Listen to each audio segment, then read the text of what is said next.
E aí, pessoal, bom dia, tudo bem com vocês? Como é que vocês estão? Eu espero que todo mundo esteja bem, que Papai do Céu os abençoe. E eu quero começar o vídeo explicando para vocês por que que eu falo do PT, do PSDB, do PCO, do PSOL e mostro para vocês o que eles estão fazendo. Alguns de vocês reclamam e falam: para de dar palanque. Gente, se vocês não têm a informação, como que a gente vai lutar contra ela? Como que a gente vai lutar contra essas pessoas se a gente não souber exatamente o que essas pessoas estão fazendo?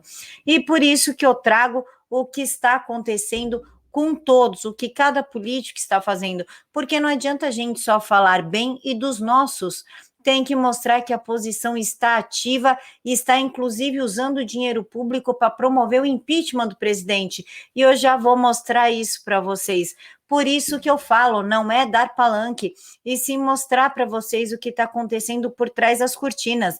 Inclusive, o deputado federal Daniel Silveira, que está preso, mesmo com fiança paga e sem ter um processo justo, um julgamento justo, ele simplesmente foi preso porque o Alexandre de Moraes quis. Hoje ele teve uma autorização para uma saída temporária. O que é essa saída temporária? Ele vai fazer uma ressonância magnética no joelho, mas ele vai voltar para a prisão logo em seguida. Enquanto isso, o João de Deus conseguiu o habeas corpus e voltará para a prisão domiciliar. Ele mesmo que estuprou, matou, abusou, enganou, fez de tudo o que tinha que fazer e agora ele consegue uma prisão domiciliar, inclusive diversos ministros do Supremo, entre eles o Fux e o Barroso, se disseram impossibilitados de julgar o caso do João de Deus. Ora, por que, ministros? O que vocês devem para o João de Deus que vocês não querem tocar nesse processo? Um pouco estranho. Tão estranho quanto o TSE que resolveu investigar se os atos do dia 7 de setembro receberam financiamento. Mas o do dia 12 não tem problema nenhum. A esquerda pode receber financiamento até da China, que coloca a nossa segurança nacional em risco. Mas nós não podemos fazer qualquer tipo de manifestação.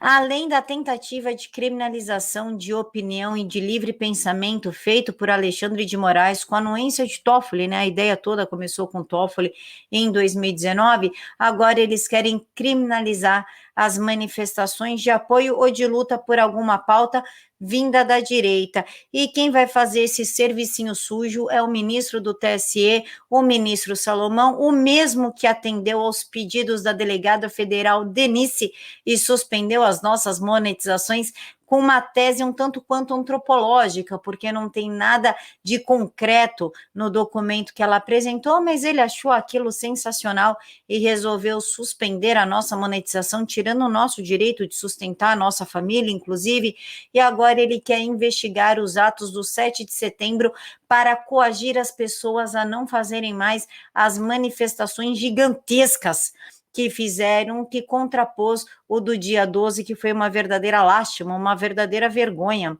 Corregedor-geral Luiz Felipe Salomão ampliou o escopo do inquérito que mira o presidente Jair Bolsonaro. Segundo a revista Oeste, o corregedor-geral do Tribunal Superior Eleitoral, Luiz Felipe Salomão, decidiu nesta quarta-feira investigar se as manifestações do Dia da Independência foram financiadas.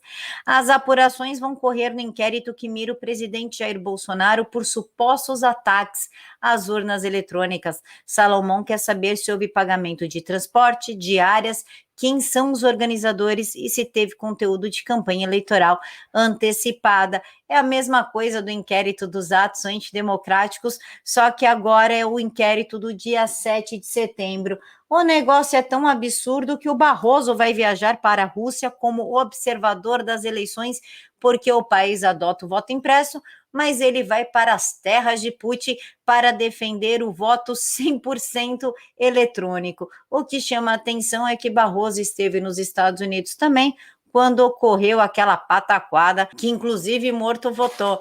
Mas eu acho que Barroso tem ali uma esperança de convencer o Putin a colocar uma urna 100% eletrônica sem auditoria. Essa eu pago para ver. Mas a coisa dá para ficar um pouquinho pior quando partidos de esquerda querem usar dinheiro público para financiar campanhas pelo impeachment do presidente. A verba a ser utilizada pelas siglas é oriunda do fundo partidário, ou seja, do seu bolso, do meu bolso, dos nossos bolsos.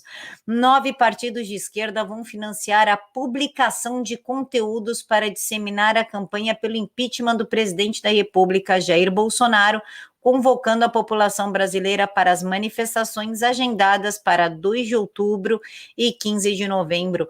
A iniciativa é encabeçada pelos presidentes do Cidadania, PCdoB, que é a Luciana Santos, PTB, Carlos Lupe, PSB, Carlos Siqueira, PSOL, Juliano Medeiros, PT, Gleisi Hoffmann, PV, José Luiz Pena, a Rede, Wesley Diógenes e o Solidariedade, sob o comando de Paulinho da Força. É o nosso dinheiro que poderia estar indo, por exemplo, para a saúde, para a educação e até para a segurança, mas não, eles estão usando para impulsionar posts em redes sociais pelo impeachment do presidente para ver se consegue chegar mais ou menos perto da nossa manifestação, que nós fazemos sem qualquer tipo de financiamento, diga-se de passagem. O que chama a atenção é que, para isso, o Supremo Tribunal Federal fecha os olhos e não tem qualquer problema, e nem o Salomão resolve investigar se há algum tipo de financiamento. Com dinheiro público, inclusive, mas isso não interessa a eles. O que interessa é somente nos calar e enterrar o conservadorismo e nos colocar como uma vergonha na história. Só tentem. Mas, de qualquer forma, ainda o PT quer abolir o teto de gastos, isso mesmo que vocês ouviram. Eles querem gastar sem qualquer limite, como se não houvesse amanhã. Essa proposta, inclusive, partiu do PSOL, para falar a verdade, porque o PSOL propôs ao ex-presidiário Luiz Inácio Lula da Silva que somente apoiaria ele para a presidência da República caso ele se comprometesse a abolir o teto de gastos.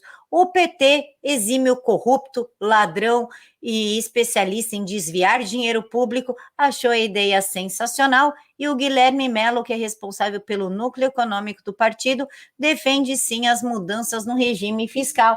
Eles querem gastar o seu dinheiro para fazer, por exemplo, manifestação regada a muito Dolly e pão com mortadela.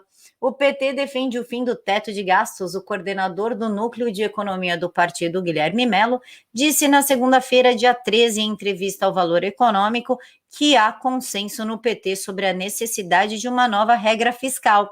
A nossa ideia é uma regra de gastos que não estará na Constituição, ter uma lei com certo consenso, uma regra que defina a despesa de 4 em 4 anos, anunciada de forma transparente. Isso mesmo, pessoal, PT e transparência, tudo a ver. Com um subteto aprovada no parlamento que tem a cláusula de escape, a gente tem que fazer uma regra que permita ao governo eleito decidir. Se ele for liberal, pode dizer que o crescimento real da despesa será zero, pode ter um limite para a fixação desse objetivo. A LRF foi isso, um âncora fiscal importante por um momento. Hoje não é mais. Afinal, está causando aí uma certa crise de abstinência eles não terem o dinheiro público ao seu bel prazer para fazer o que eles bem entenderem e tirando da população.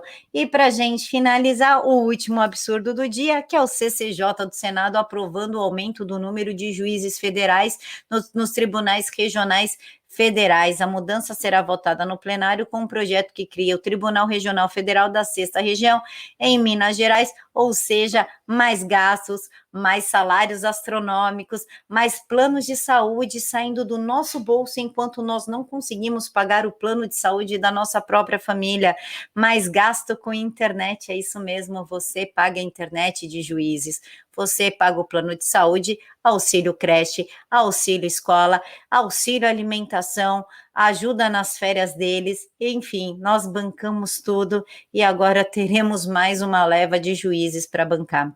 Deixem aqui para mim nos comentários o que vocês acharam de tudo isso. Um mega beijo no coração de todos, fiquem todos com Deus e até daqui a pouquinho.